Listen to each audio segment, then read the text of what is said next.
very beginning, 1861-62, Archer from Nowra in New South Wales carved out his own niche in cup history by winning the very first cup and the second one too. The last horse to achieve the feat, a tough old stayer from the Bart Cummings empire named Think Big of all things, saluted in 1974. Together with Harry White, Think Big fought and fought to hold off stablemate and sentimental favourite, the mighty Leilani. Leilani just in front. Think Big is picking it up down the outside, and Think Big has got up to win the cup. Think Big has won. And for the next 12 months, Think Big didn't win a single race, trailing them home like an old slow coach, not in the hunt. But come the first Tuesday of November 1975, and what a different story it was. Or was it the same old story, precisely 12 months to the minute down the track? Think Big has got to the front from Medici. Down the outside is Holiday Wagon, but Think Big is the leader. Holiday Wagon is coming home well, followed by Medici. Then Suleiman can't win, but Think Big wins. In second place is Holiday Wagon, close for third. And in between came Rain Lover. His years were 1968 and 1969.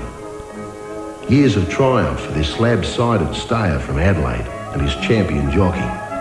The gun of the time, Jimmy Johnson. As they race in towards the Pelham Coast, and Rain Lover is dashed right away from them. It's Rain Lover 6 or 7 lengths out in front of Falleur. Lowland in third placing, followed by Fans and Galilee finishing on. But they've got no hope at all, Rain Lover. He's 10, 12 lengths in front, and Rain Lover scores an easy win in the Melbourne Cup. Rain Lover. It was here in 68 that Rain Lover burnt the Flemington grass, setting a course record 3 minutes 19.1 for the 2 miles. Beating Filleur and Fans on a day when he could have beaten any horse anywhere. Rain Lover's hit the front in the cup as they settle for the run-in. There was no chance the following year, of course. An 8-to-1 shot. Sentiment, really. For crying out loud, the horse had to carry a whopping 9 stone 7 and beat history as well. That's him, number 2, giving Allsop the go-by. Coming home. Now for 4 to go, and it's Rain Lover just in front of Allsop. A great battle. Rain Lover's got his head in front. Allsop battling back. Rain Lover's got him beaten. He's going to win his second in a row. It's Rain Lover to beat Allsop. That day had begun in sensation with the scratching of favourite Big Faloo, doped and down. But in the long run, the day was always going to belong to this fellow, Rain Lover.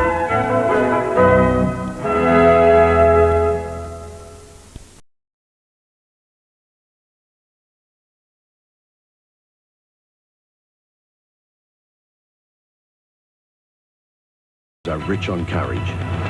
This is the class contest, the first genuine test of stamina for 3-year-olds, with a proud history reaching 6 years beyond Archer's first ever Melbourne Cup, way back to 1855 and Rose of May. The Derby, run over 2,500 of the turf's most gruelling metres and sponsored by AAMI, has been won by many great horses en route to becoming champions. Farlap, yes. Big Red won the Derby, the Victoria Derby of 1929 to be precise. Comic Court saluted in 1948, and it probably goes without saying, but Tulloch, Tommy Smith's great champion, won the Derby of 1957, and then he won everything else. Sovereign Red, Red Anchor, Stylish Century. Last year it was Star of the Realm, beating off all challengers in the power drive to the winning post. This year will be no exception. Never is. Tradition would never allow anything less. The winner writing its own chapter in the aristocratic history of the Victorian Derby.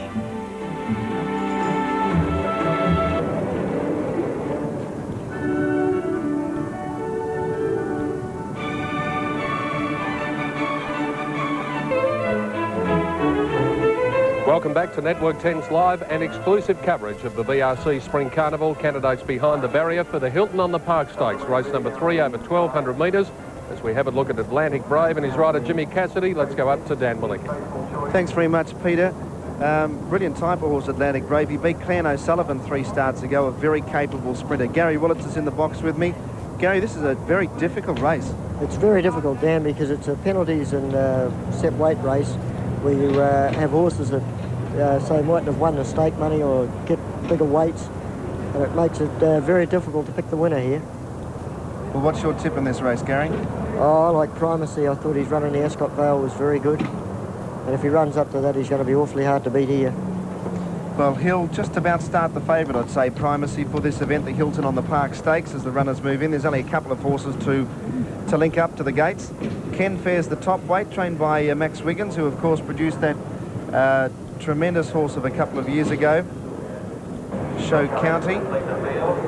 And there's only one or two of them to go up to the line. In fact, most of them are ready. Green Destroyer will be the last one to link up down the famous straight 6 here. 1,200 metres at Flemington.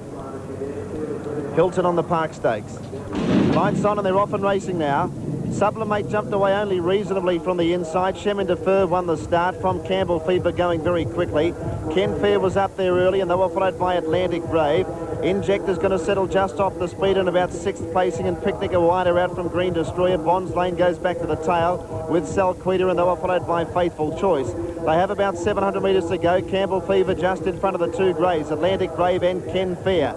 Out wider on the track was Green Destroyer. Faithful Choice getting up on the fence, and then Sublimate one off the rail. Chemin de Fer's about 7th, and they were followed by Inject and Picnic a wider out. And further back in the field then to Bonds Lane as they come over the crossing, and Primacy's back second last. They have about 400 metres to go. Campbell Fever still a length in front. Ken Fair's under pressure, so's Atlantic Brave. Getting into the clear now, Injector starting to run on strongly, followed by Chemin de Fer, Picnicker and Primacy. Campbell Fever, 250 to go, a length and a half to Ken Fair. Inject might be the danger down the outside. 150 to go, Campbell Fever a length in front. Ken Fair trying to wear it down. Ken Fair goes up to Campbell Fever, Inject gets a third. Ken Fair, the top weight's taken the lead from Inject near the post. Ken Fair hanging on, and Ken Fair might have just fallen in the wind by a short half head. To Inject a good run. Campbell Fever third. Then came a close-up Picnicker, Primacy, Chemin de Fer, Sublimate, Atlantic Brave, Faithful Choice, then Salquita, Bonds Lane and Green Destroyer. Well, the weight, 59.5 kilos, didn't really stop him, but he put a few short strides in near the post, Gary Willits. Yes, it was a very good run and, you know, very gutsy win. But there's a bit of trouble early in the race there. Dan, if we see the head-on, right from the start, there was a lot of trouble. Disregard those placings. The photo finish is resting between numbers 1 and 12 here. Ken Fair, the grey, on the inside. And Inject on the outside. Number 1, the winner. Number 1's got it. Ken Fair has just hung on to win. Look at the start here. Sublimate comes out. Yes. Faithful Choice got badly checked and Salquita. Trouble there, and then a little bit further on when Midnight Fever will cross over. It's racing about 4 off the fence. See it go over now, and you'll see these horses get tightened. It's quite a bit of trouble there. Yeah, Sublimate certainly had no luck in the first 200 metres. That's the horse in the blue colours directly behind the leader now, Campbell Fever. Well, Ken Fair, it was a terrific performance. He's a very good horse. He's certainly proven that. One of our friends will be happy, Crackers Keenan. He was talking about it. He liked it. 59.5 kilos on a dead track is some sort of a performance here, and he did a lot of the bullocking because he sat out amongst the leaders and he just kept driving to the post. Gee, Inject was a nice run. Very good run. And Primacy, I don't think, was very happy in the ground, and it's worked home all right. But you can see there's still a little bit of trouble. Primacy and a couple of them there just running around a bit. Horse on the outside and the blinkers just keeps getting in on top of Primacy there. Yeah, a few horses would have hard luck tails there, but no excuses because the winner did it hard, Ken Fair, and that's win number 5 from 13 starts. He'd won nearly $300,000 before today, so he's a top-class horse to win with the 59.5 kilograms. Let's have a look at the should pays on the Hilton on the Park Stakes in Victoria. Ken Fair, $14.30 and $3.90. Inject, $5, and Campbell Fever, $4. So they're the should pays. That's for a $1 dividend for the win and the place on race number 3. 1, 12 and 11 in the frame. 4th was number 6, which was Picnicker. And Primacy did make up a little bit of ground to finish in 5th placing. Sublimate, as you saw, had no luck. Atlantic Brave, couldn't find an excuse for him, Gary. No, I couldn't. I thought Inject was a very good run because that horse is still a maiden. And it ran really well. It's by Marauding out of Worth, and she was a very good filly. Marauding was a great horse. He won the Golden Slipper. That's one to follow. And trained by Bart Cummings and was beaten just narrowly. Another 2 strides and it might have been able to pick up Ken Fair, who stopped in the last couple of metres. Campbell Fever was a very good run. 1100 metres somewhere. Yeah, 1100 would suit her perfectly. Winning trainer of Kent Fairs, talking to Peter Donegan in the mounting yard. Thanks, Dan, and it's Max Wiggins. Congratulations. It was a pretty strong performance. Yes, well, it was a good effort. Yeah, that weight and the track had us a little worried, but he's a good colt. He did his job. Yeah, when you came to the races today and you saw the rain, it obviously didn't fill you full of confidence. Yeah, it deterred me a little bit. It didn't his owner, though. I know there was a pretty good go for him in the ring. Were you putting a few dollars on him? I hope it was the owner. All right, well, he's been a very consistent horse. I think that's his 5th win from only about 13 That's starts. right. Yeah, no, he's been a good colt. What will you do with him now, Max? He'll go for a spell. Okay, congratulations on a fine win over the Carnival. Righto, thanks a lot. Max Wiggins, the trainer of Kent Fair, returning to scale now after the running of the 3rd event, the Hilton on the Park Stakes. The numbers 1, 12 and 11. Kent Fair getting the money in a rough race early from Inject and Campbell Fever. The time 1:11.8.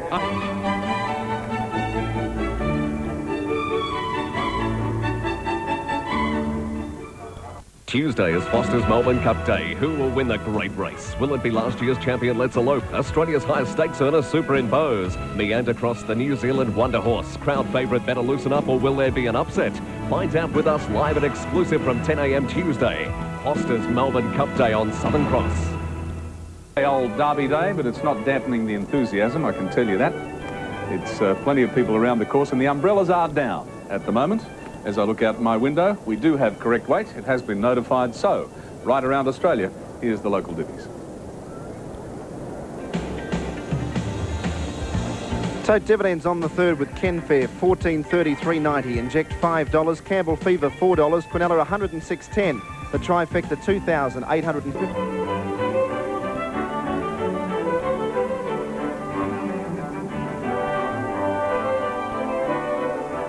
Runners are moving in for the Wakeful Stakes, race number 4. Run over 2,000 metres, a brilliant field of 3-year-old fillies here. Most of these will back up in the Oaks on Thursday. Goog Stream in the screen with Therese Payne. Horse in the green and black colours is Physical Lass. By gee, Danny, I thought a Zero looked beautiful, and also Love Comes to Town. They just stood out in the mounting yard.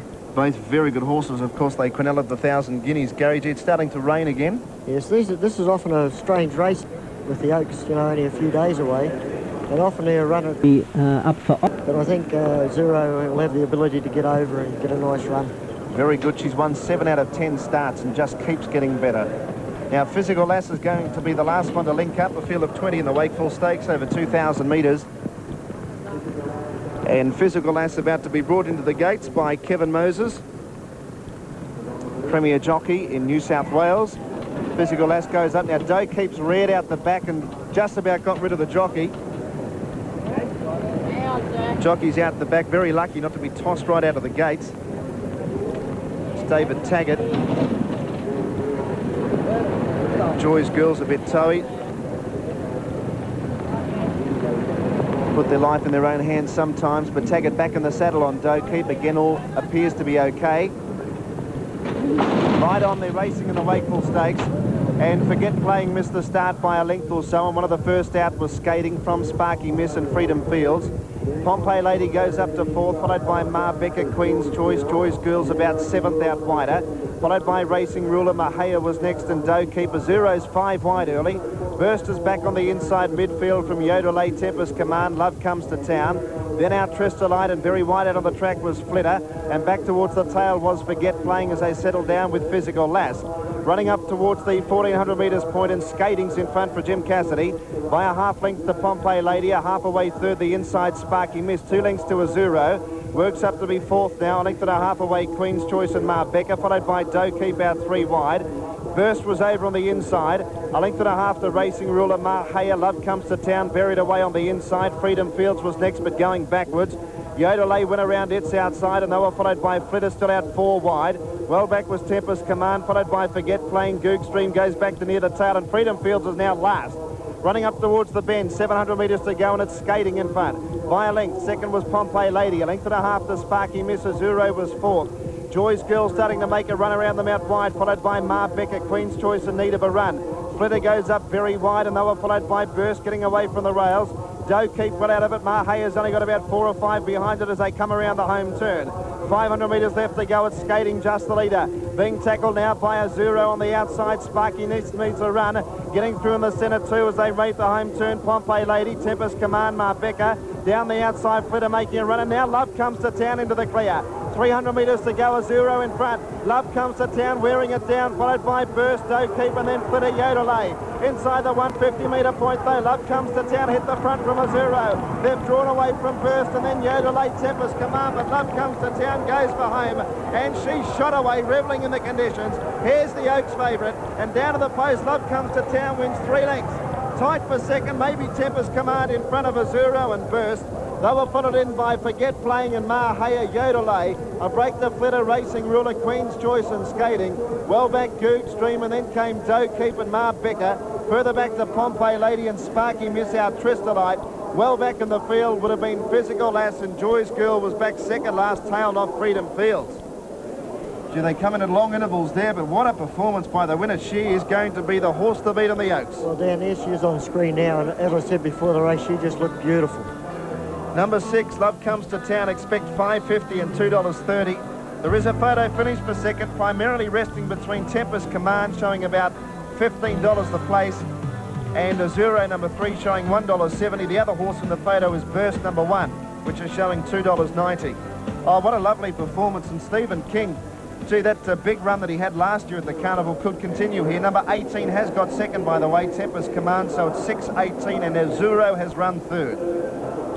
Well, there's Love Come to Town coming back now. She looks absolutely beautiful. I couldn't get over what a beautiful, relaxed filly she looked walking around the mounting yard. She had a lovely run in the race. Also, so did Azuro.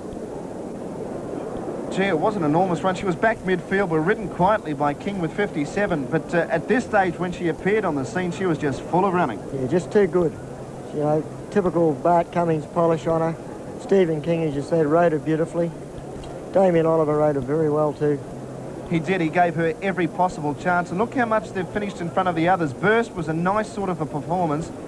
And Yodelay seemed to make up a lot of ground. But, the winner was just too good. Bart Cummings, gee, could have another Oaks winner. He's dominated that race in recent years. And Bart's with Peter Donegan. Yes, could very well be another Oaks winner for Bart Cummings. And she's going to be favourite now, Bart. A most impressive performance.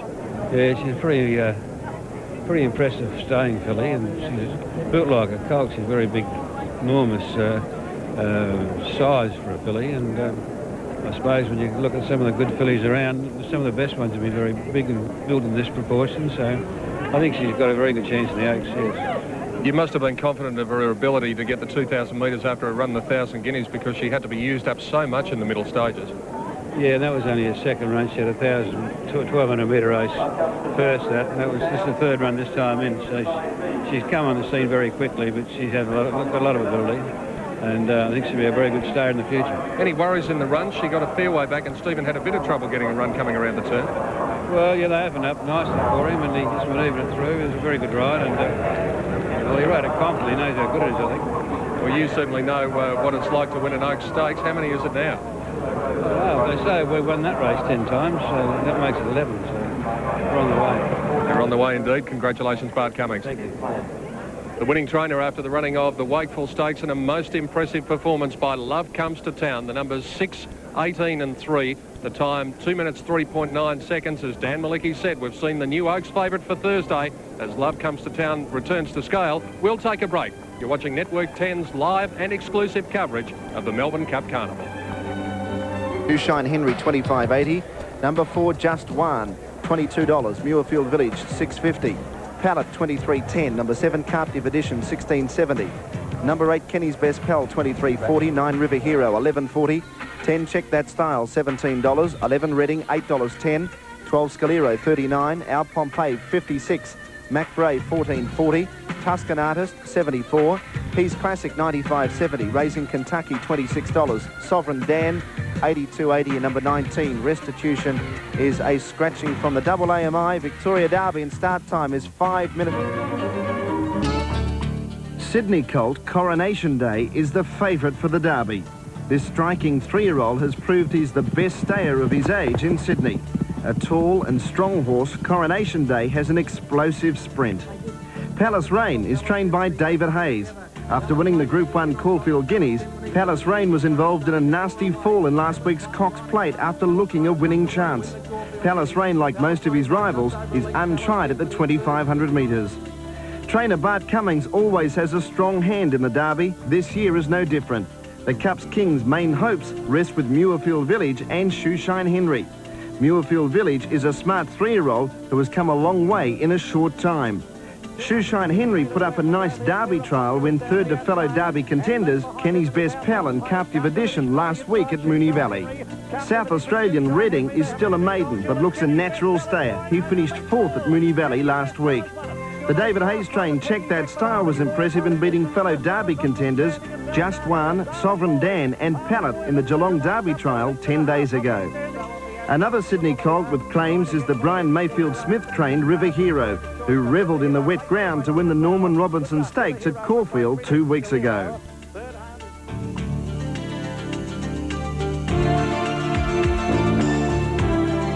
Well, just forget that run. And prior to that, well, of course, he'd won the Champion Stakes up in Sydney. He is a wonderful-looking racehorse. He's showing $3.70. The query is, can he handle the going? If he does, I think he'll win. Number 2, Palace Rain, we know can handle the rain-affected going. He won the Caulfield Guineas in fine fashion on a heavy track, and then he was bolting in the Cox Plate last week when he suffered interference and fell about 600 metres from home. He looks particularly well. He was just a bit sore after the Cox Plate, and that's always a worry in an important race such as the Victoria Derby. David Hayes has declared him fully fit. Shoeshine Henry, number 3. Well, he was inclined to race fairly fiercely the other day in the BMW Vase at Moonee Valley in the race won by Kenny's Best Pal, and probably didn't leave himself a lot left at the finish. He's going to have to settle a bit better over the 2,500 metres, because if he does start pulling and wanting to race fiercely today, that'll probably spell the end of his chances. And Peter, just a little bit of late information. Letza Lope's been granted permission to work at Flemington tomorrow morning, and her Melbourne Cup preparation is going ahead. Oh, good. And number 4, Just One, ran a good second in the Geelong Derby Trial Stakes to Check the Style. She'd drawn out in 14. I doubt whether he'll run the distance right out, but certainly must be a chance if he can handle the 2,500 metres. Well, the gold, red striped sleeves and red cap we saw go to victory in the previous event, the Wakeful, and they're carried here by this handsome grey Muirfield Village by Exit 5B. Forget his run in the Cox Plate again. You can say that about so many. Coronation Day beat him easily in the Champion Stakes, but he looks as though he's one of the ones to beat. There's a bit of a tip around for number 6, Palate, but he's only won 1 of 13 starts, so 4th at a Geelong Derby trial. He would have to improve a lot. Captive Edition, number 7, battled on pretty well behind Kenny's Best Pal. Looked the winner until about 100 metres to go the other day, but he just found the last little bit beyond him. 2,500 metres, I'd say, perhaps a little bit of a query with it. Number 8, Kenny's Best Pal, ran home very well to win at Moonee Valley last week, but it's significant that Mick Dittman has switched from him to Muirfield Village in the Derby, and Kenny's Best Pal's probably chances each way. All right, let's have a look at the other main chances. Number 9, River Hero, certainly a chance, a very good winner at Caulfield. He flashed home, ridden by Shane Dye, won by 3 1/4 lengths that day. He'll handle it going. Number 11, Redding, was a good chance, I think, until the rain came. He rattled home in the BMW last week at Moonee Valley, but much better suited on a good track. And about the only other one I'd say is number 14, McBrave. I did see this horse win on closed circuit television when he won at Cheltenham. He won by 7 lengths, hard held. That was on a dead track. He looks as though he might handle it okay, but, well, it's a tough race, and I'll stick with Coronation Day, Graham. Yes, so I'm sticking with Coronation Day. Muirfield, a very good chance. And number 17, Racing Kentucky, trained by Bart Cummings, another we should mention. OK, the classic race for the 3-year-olds, the double AMI Victoria Derby. Candidates about to go to the stalls. We'll be back to Flemington for the main race on the first day of the carnival after this break.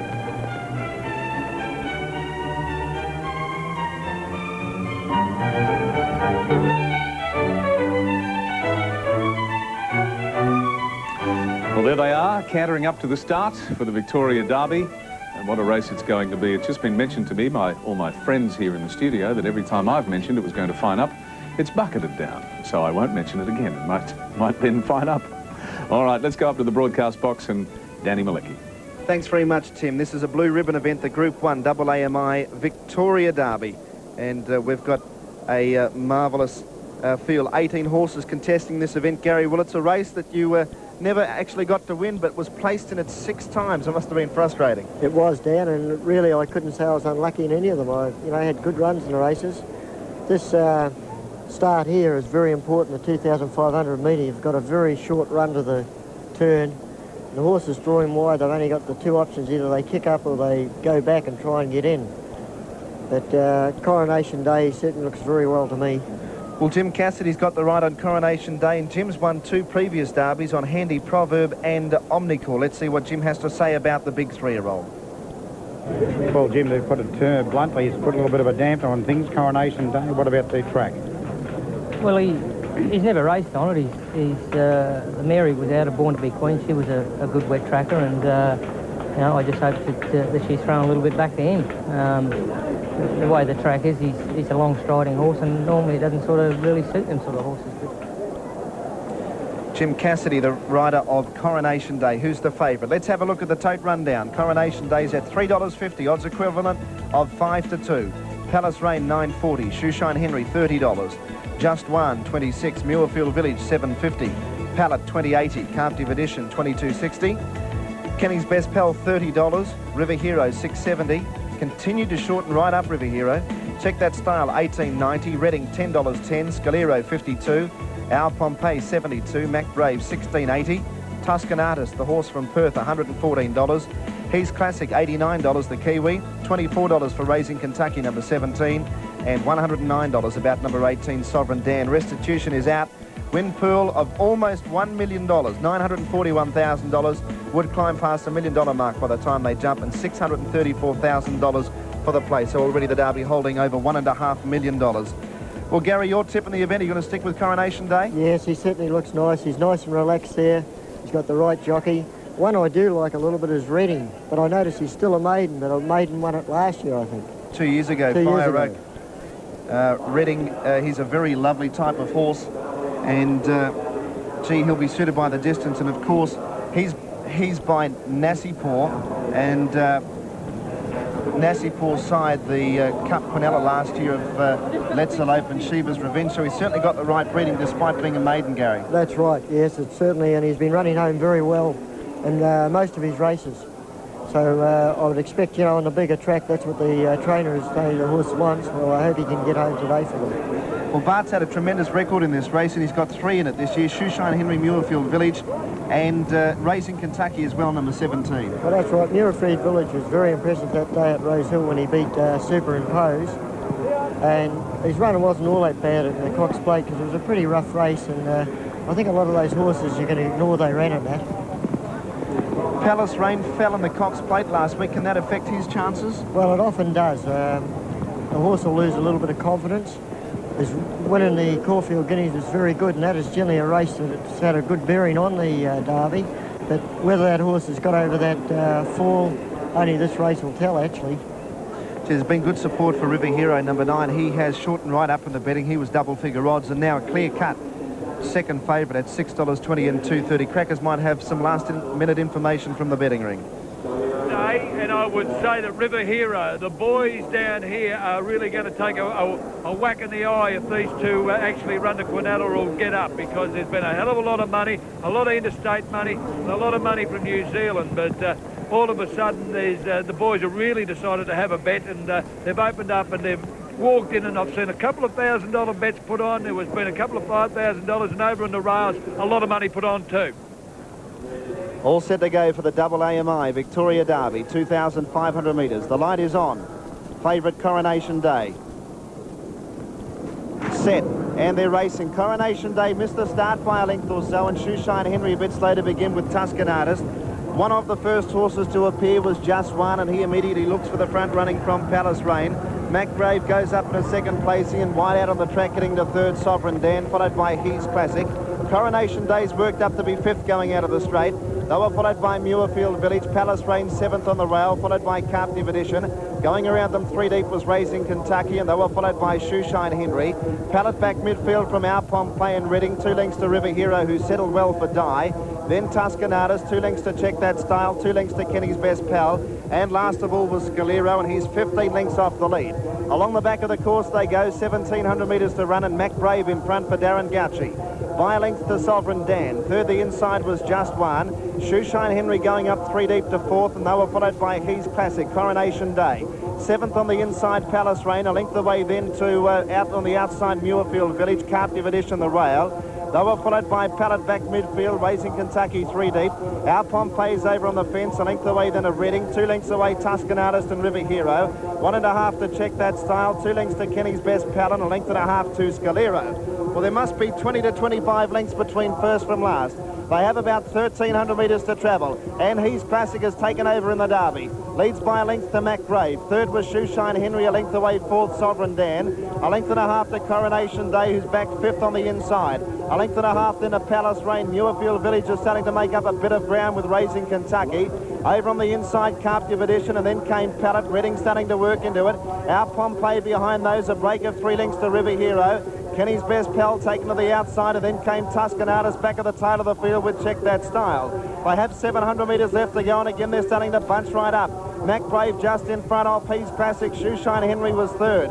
Then Coronation Day, followed by Muirfield Village, Sovereign Dan. Palace Rain getting away from the rail. Running on was Reading. Very wide out was Kenny's Best Pal. Around the home turn in the double AMI Victoria Derby. And it's He's Classic, one of the outsiders in front. From Mac Brave under pressure, then Shoeshine Henry. Here's Racing Kentucky on the outside, running on strongly. Muirfield Village behind them. Coronation Day got chopped off. 300 metres left to go. Hitting the front, Racing Kentucky. Reading is wearing it down. Getting up along the inside was Muirfield Village. 150 to go. Reading a length and a half in front. Muirfield Village got to second, then Racing Kentucky.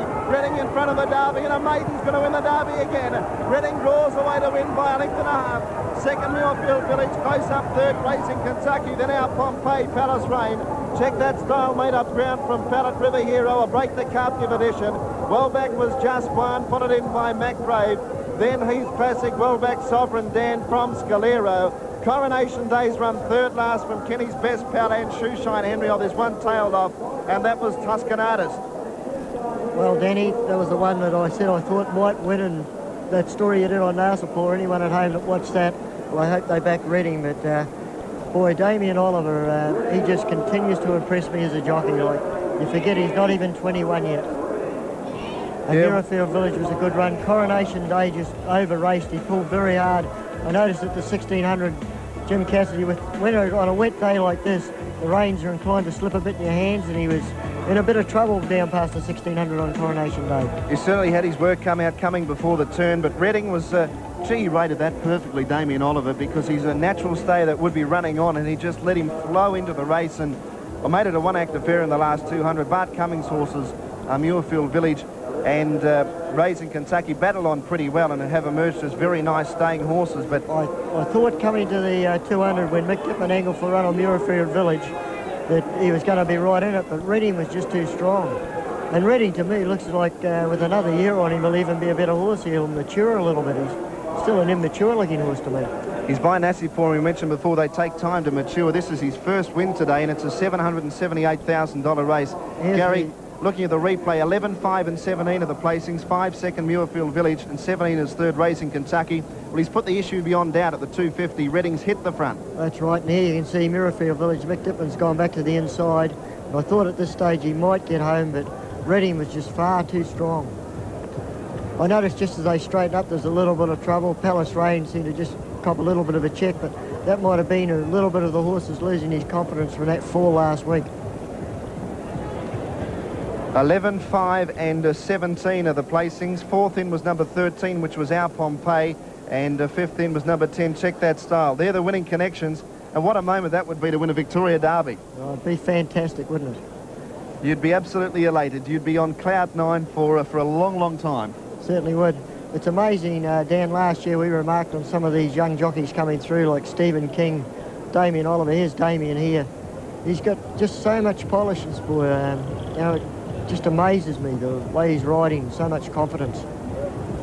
Geez, very really vigorous. Really putting it together, Damien Oliver. That was a perfect ride. And what a moment too for Gavin Kelly. That's his biggest success with a horse that was a maiden going into today's race. Number 11, Reading. Gavin's talking with Peter Donegan. Yes, and it's a very emotional Gavin Kelly. How are the nerves? Oh, they're a little bit ruined at the moment.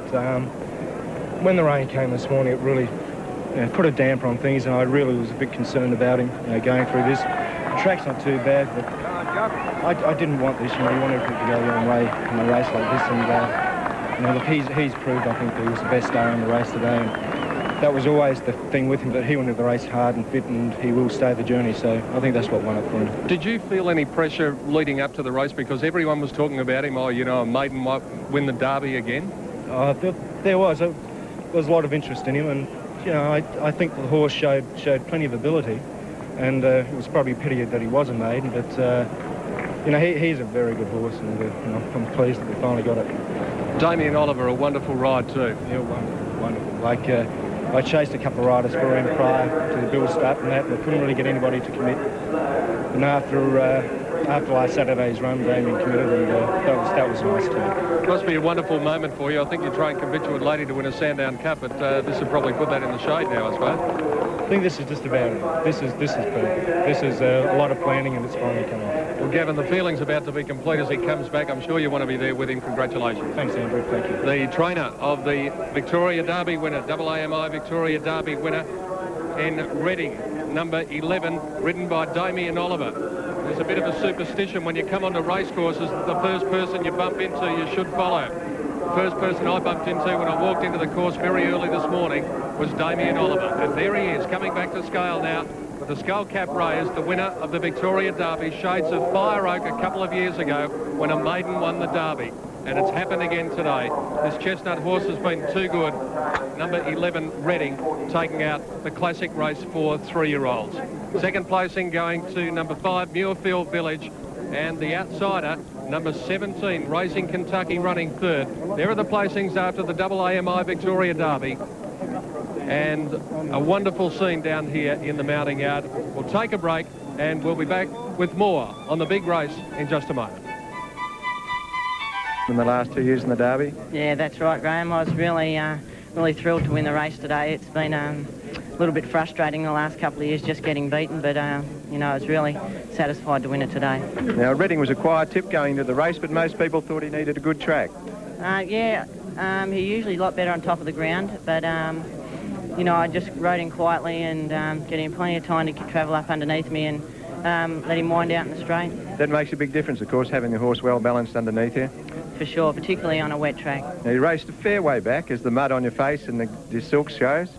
You know, I wasn't sort of too worried about how far I got back as long as I, you know, got him one off the fence and had an easy run through the race. And then you whipped out coming to the 400 metres, and you loomed up as a big challenge right at that stage. Yeah, it worked out well because I had Muirfield Village back inside me in a pocket, and, you know, I got a good card up from some of the other runners in the race, and when he straightened up, I just went for home on him. And you're out on the outside and a good clear going and a good run. That's right, yeah. The horse has a nasty habit of ducking in when he's under pressure, and I thought about changing the whip to the left hand, but I knew he'd cleared them, so I let him go forward to the fence then. And he did duck in a little bit towards the post, didn't he? But no, nothing of any concern. No, not at all. He sort of had the race won by then.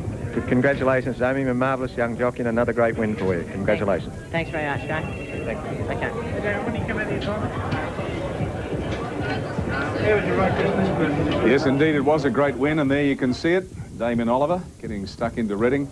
Didn't really need to. He went to the line. A very good winner indeed. There's the VRC Derby winner for 1992. We have correct weight. Let's go to the local dividends right round the country. All I can say is that as a maiden, what a hell of a way to break your duck, the VRC Derby.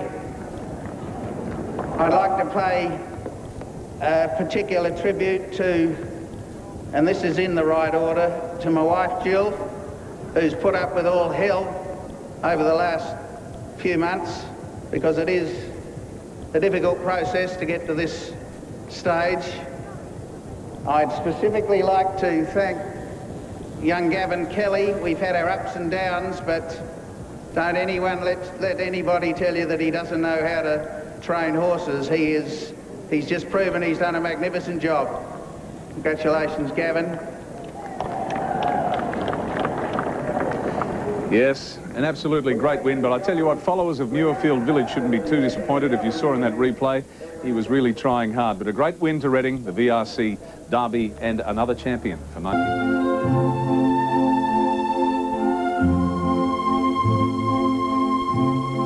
Say a horse was a good thing, you know, they just got to be exceptional. And take you to one of the best resorts in Australia to enjoy your winnings. Not bad for a morning's work, eh? Healthy, wealthy and wise, 7:30 Monday on Southern Cross. In Kentucky, $6. Trifecta, $1,658.50. Quinella paid $40.10, and the running double paid $44.70. Placings 11, 5 and 17 in the Victoria Derby of 1992, and correct weight is there.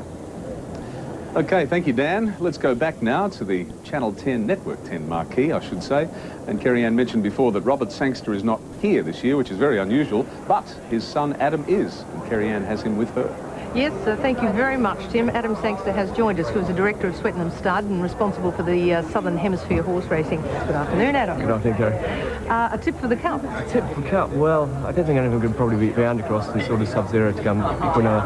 That's a muster. Yeah, I would have thought so with this weather, and he's pretty good sort of stayer. Now, it's very unusual for your father, Robert Sangster, not to be here. Yeah, Could you explain why? Well, the reason is for a Kerry, because we've got the Breeders' Cup this weekend, and sadly the Breeders' Cup always sort of falls on the same weekend.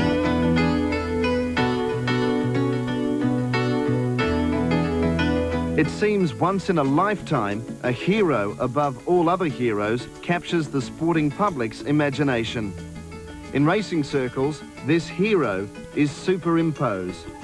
Now at 8 years of age, Super is in the best form of his truly amazing career. A chestnut in colour and a gelding not by choice, Superimpose has won more prize money than any other horse in the Southern Hemisphere's history. $5,658,350, and he has a chance of boosting it further on Tuesday in the Melbourne Cup. Superimpose has been a model of consistency, breaks through for a big win. Superimpose has won a host of feature races, both handicaps and weight for age events. He has continually raced against Australasia's best for 5 seasons, and right throughout his career, he has created history. The greater the task, the more Herculean the performance. It never seems to stop the super horse of Australian racing. The Doncaster Handicap and the Epsom Handicap are considered to be the 2 toughest mile races in Australia. It's a handicap race, and Superimpose has continually been burdened with huge weights.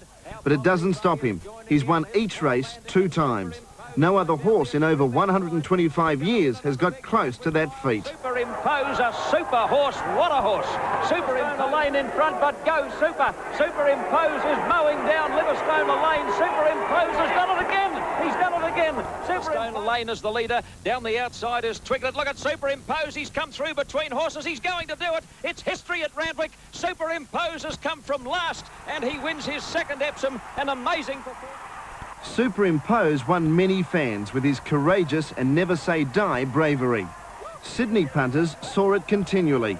Melburnians watched the champ run a gallant 2nd to stablemate Torrific in the '89 Melbourne Cup and a 4th to Let's Elope in last year's Cup.